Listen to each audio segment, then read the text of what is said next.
Good morning, friends. In this video, we are going to discuss about one of the very popular microservice pattern, service registry or service discovery. So let us understand the problem. Say, for example, we have a simple service and other service. These two are two microservices. You can take, for example, this is like a payment service. This is like order service, right? But to make the things more simple, I made it as a simple service and other service, right? Now, from other service to make a call to simple service, right? How this other service knows about the simple service IP address, or if there are multiple instances of simple service are there, how that information is available to other service. So that is called client-side discovery. So how do clients of a service knows about the available instance of a service, right? Similarly, like in the microservice introduction, we discussed about the starting point for the ecosystem, microservice ecosystem is the API gateway, right? Like for example, APG, Spring Cloud Gateway, right? How this gateway knows about the available services, service instances. For example, from the gateway to call simple service, other service, how the gateway knows about the instance of the services, right? So that gateway comes under service-side discovery, right? Like routers know about the available instance of a service, right? So this is the problem. And what is the solution of this? Implement a service registry or discovery pattern, which is a database of services, their instances and their locations. It's almost like a J&A kind of pattern, right? In the Java EE, as part of Java Enterprise Application, we use J&A, Java Naming Directory Interface. That is where the data source, EJPs, everything will get registered. So similar to that, let us have a service registry where all the services will register with some unique name with the instances also, right? So the service instances are registered with the service registry on startup and re-registered on shutdown, right? It will register the startup. Similarly, when the service is down, automatically it will be deregistered, right? So client of the service or routers query the service registry to find available instance of a service. For example, if you look at this slide, so the simple service is registered to service registry. Similarly, other service registered to service registry. Similarly, for the other service to make a call to simple service, other service can fetch the instances of IP address of simple service, right? So there are two things we can see. One is service can register to the service registry. Second one is the service can fetch the endpoints of the other services, right? So when it comes to service registry, we have different tools are available. Like for example, Netflix, Eureka is one tool. Apache has Zookeeper, Consul. Similarly, the Kubernetes itself can be used as a service registry, right? In the Kubernetes also, at the time of deploying the application, defining the deployment, we can give some service name so that from other services, using that service name, we can make a call to the services, right? So that is how it works, right? And if you look at this slide, these services will come with some unique name. For example, simple service, similarly other service with other service with some IP address and port number, right? There could be more than one instance, then there could be multiple IP addresses. As long as the name of the service is same, so that is like a contract. So inside the other service, we use the simple service, right? We use the service name instead of writing the IP address. So that is the main purpose of going for service registry, right? A service registry might invoke a service instance health check API to verify that it is able to handle the request. So one more advantage is it is not registering the service, not only registering the service to Eureka, service registry, and these services must send some heartbeats to the service registry saying that we are alive, right? If the consecutively some heartbeats are missing to the service registry, then service registry can make a decision to deregister those services, right? So now we are going to see one practical demonstration about this entire, whatever image we are seeing here. So we'll have one Eureka server, similarly we have one simple service and other service, and we will try to do one demo on this. Let us start with Eureka server. So here in the pom.xml file, so if you observe the dependency, there is a Spring Cloud Starter Netflix Eureka server, right? So while creating a project, when you're creating a Spring Starter project here, so we can select the dependencies, right? So here, suppose if I say Eureka, right? So there is a Eureka server, Eureka client. So when we are creating a Eureka server, we need to select this dependency. So Eureka server will be running as one separate instance. But in the real time, when you're going for cloud, for example, Cloud Foundry, Eureka server is provided as part of the platform. Similarly, other clouds also, they provide it as part of the platform. Service registry will be part of the platform, right? Similarly, in the microservices, we need to select Eureka discovery client, right? So these are the dependencies we have to select. For a server, we have to select this. For a client, we need to select this, right? So in the pom.xml, you can observe there is a Spring Cloud, Starter, Netflix, Eureka server, right? And if you look at the main application, so this is a Spring Boot application. I added one annotation called enable Eureka server. So this is one annotation is enough. Enable Eureka server, automatically the Eureka server configuration will be enabled, right? Similarly, if you look at application.yaml file, server port 8761. So the default port of Eureka server is 8761, right? So that's why we have to mention this port. Otherwise, we can run in any port, but recommended to use the default ports of the servers, right? Similarly, there is a Eureka server, Eureka client. Because we are starting Eureka server here, so this property is very important in the server. Enable self-preservation false. So by default is enable self-preservation is true. So we can make it false. So the meaning of enable self-preservation is nothing but once the service is added here, like for example, the simple service is registered to Eureka server, the simple service has to send some heartbeats to the Eureka server saying that I am alive, right? So that heartbeats has to come every 30 seconds. If consecutively 3 heartbeats, that means 90 seconds time, if there is no response from the microservice, like for example, simple service to Eureka server, then what the Eureka server has to do with that entry, because already the service got registered, right? If there is no response is coming, whether this has to be unregistered or it has to keep it as it is, right? So that is the main purpose here. When you say enable self-preservation by default true, true means even if the heartbeats are not coming, Eureka server is going to retain that entry. But once you make it as false, if the heartbeats are not coming, for example, 3 consecutive heartbeats are missing, automatically that entry will be removed. That's the service name will be removed, right? So that is where we use this. But when to go for false is, for example, when to go for true is, default is true. When it makes sense is, assume that the microservice is available to other microservices, but there is some network glitch between microservice to the Eureka server, right? So there is a network glitch. Because of that, maybe service is not able to send some heartbeats. In that case, we can make it as enable true, right? And similarly, there are some client properties. Normally, these client properties are important from the microservice perspective, right? But in the Eureka server, the purpose of client properties, in the peer-to-peer communication, assume that if there are 2 Eureka servers are there, right? Especially for high availability point of view, right? If one Eureka server is down, then what will happen actually? Those endpoints are not available, right? So that's why I always recommended to have some backup, right? High availability. So in the peer-to-peer communication, one Eureka server has to sync with another Eureka server. Then these client-side properties are required actually. But if you're running one Eureka server, this is of no significance, right? If peer-to-peer communication, each Eureka server has to register with Eureka, we have to make it false. Similarly, fetch register, we have to make false. Actually, these 2 entries we have to make true. In the peer-to-peer communication, we have to make this true. But when you're running as the individual Eureka server, then this is like a false. Similarly, service URL default zone. So we have to mention, for example, this server is running on 8761. Another Eureka server is running on 8861, or maybe a different IP address. Then we need to mention the IP address of that service. So this is required for peer-to-peer communication. If it is a standalone Eureka server, then these entries are not required, right? So this is how the Eureka server will be created. So let me launch this Eureka server here. So let me say run as Spring Boot application, right?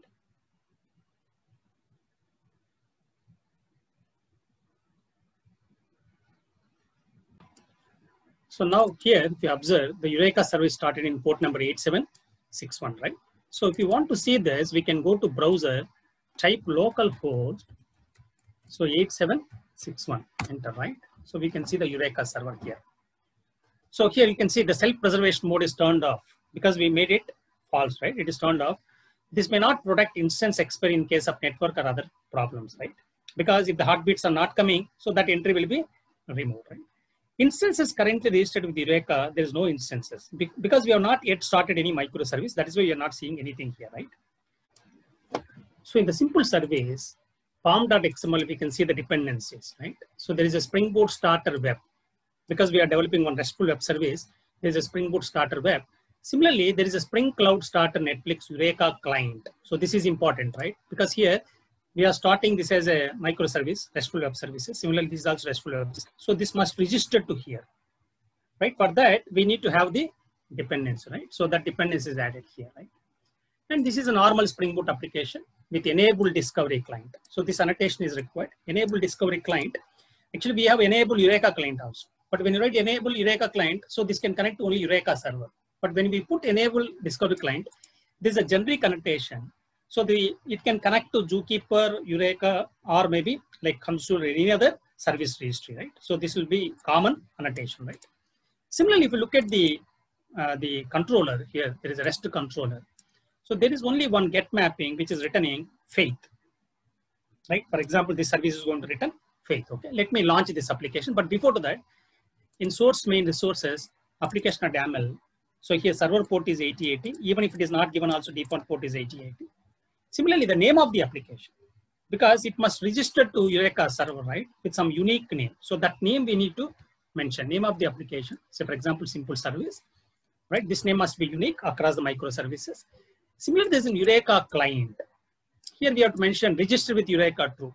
By default, this is true. Similarly, here fetch registry also true. These are all default values. But just to understand these properties, I just mentioned all this stuff, right? Register with Eureka true means this service will register to Eureka. Similarly, fetch register true means this service can fetch the instances of other services, right? So here, as per the diagram here we discussed, this will register to Eureka. Similarly, it can fetch other service to make a call, right? So these two are required. So both I made it as true. Service URL, default zone HTTP localhost 8761, because this is where Eureka server is running, /Eureka. But if you look at the browser here, localhost 8761, we can directly access the Eureka console, right? So by giving just slash, that means here the URL pattern is just slash, right? But for service registry, there's a /Eureka. So inside the microservices, we have to give 8761/Eureka, right? So let me launch this application, run as Spring Boot application. So here the application is started, port number. We can see port number 8080, right? Port number 8080, and the service got registered to Eureka also. Let me go back here. So when I say refresh, here you can see simple service got registered with some IP address, localhost 8080, right? Now, if you want to access this, we can go to Postman. Let me type localhost 8080 send. So the response is faith. All right. So the service is running. So we completed this Eureka server. Similarly, we started simple service. Now we are going to start other service, right? So if you look at other services here, so this other service is also Spring Boot application, right? So here, let me start with the dependencies remain same. See, dependencies you will see Spring Boot starter web. Similarly, there is a Eureka client, right? It is similar to simple service. This is also one RESTful web service. So this dependency is required. Similarly, to connect to Eureka, it requires Eureka client, right? And in the main class, you can observe here, this is just Spring Boot application. So enable discovery client. Similarly, there is one other service. So other service is nothing but REST controller, right? In the other service, we are injecting REST to template.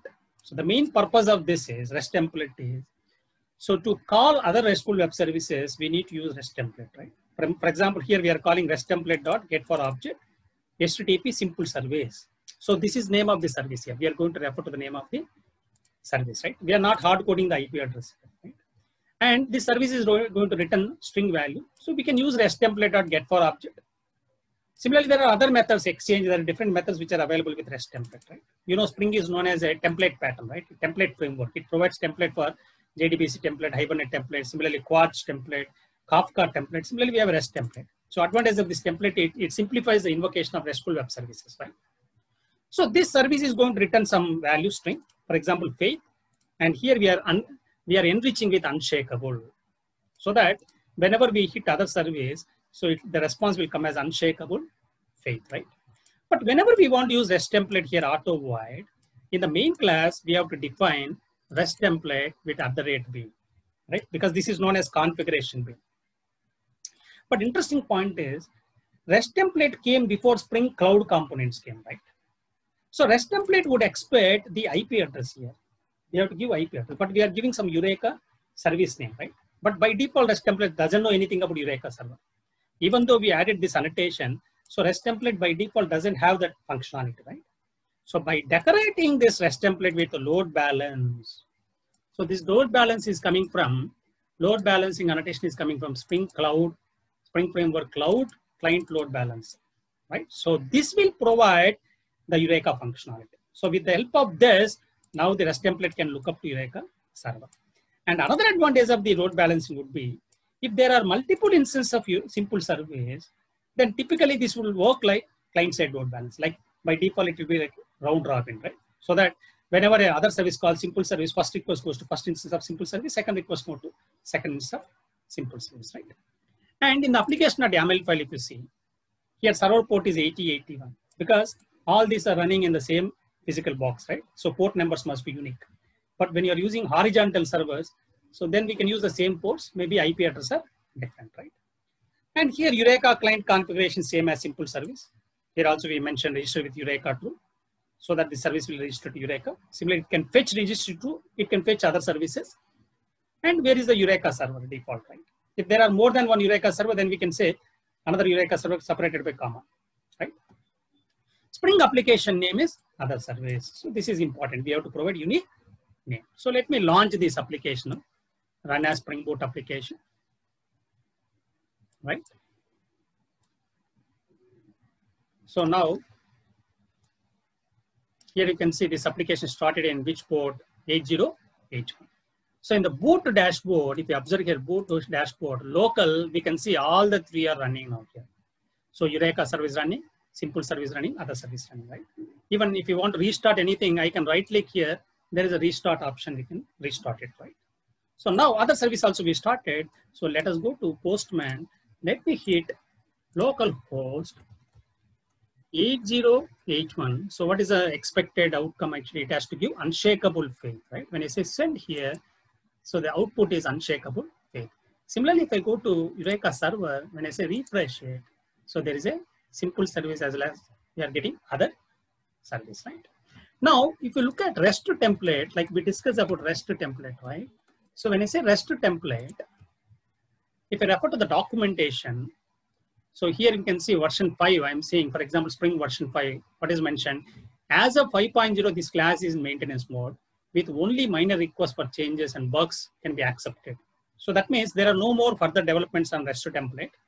So we can consider using, there is a web client. Web client is part of our Spring framework, web.reactive.client web client, right? So the purpose of this is it comes with a modern API. It supports not only sync, async, and streaming scenarios also. Whereas REST template is completely based on the synchronous, right? So if you want to implement asynchronous reactive programming, so one of the main point is when you're developing reactive programming, for example, Spring as Spring WebFlex, we are using instead of Spring WebFlex, the reactive programming back pressure at a consumer end, then web client is used, right? So maybe the subsequent slide where the videos we are going to discuss about the introduction to reactive programming, in that we will see one example of web client also. So if I come back to here, all the three services are running here. And from the Postman point of view, if you observe 8080, we got faith, but when you call from 8081, we got unshakable faith. So as per the slide, if you see, we started Eureka server, we started simple service, registered to Eureka. Similarly, other service also registered with Eureka. From the Postman, we called this in turn called this, and the response faith came here. Here we are enriching with unshakable, so outcome, unshakable faith. So that came as a response back to the Postman, right? And interesting point is, in the other surveys, if you look at other surveys, so instead of hard coding the simple service IP address, we have just mentioned the service name. So this is the main purpose of going for service registry pattern. Now, the service name will be same right here. And there could be multiple instances of the simple service can be there. Then inside the other service, we are using load balance. That annotation will act like a load balance also. So in this demo, we discuss about service registry pattern running with one simple service. In subsequent videos, we are going to discuss about how to implement resilience 4J, some patterns like circuit breaker, bulkhead pattern. Similarly, there's a time limiter. Similarly, retrieve, some patterns we are going to discuss. So thank you so much for watching my video.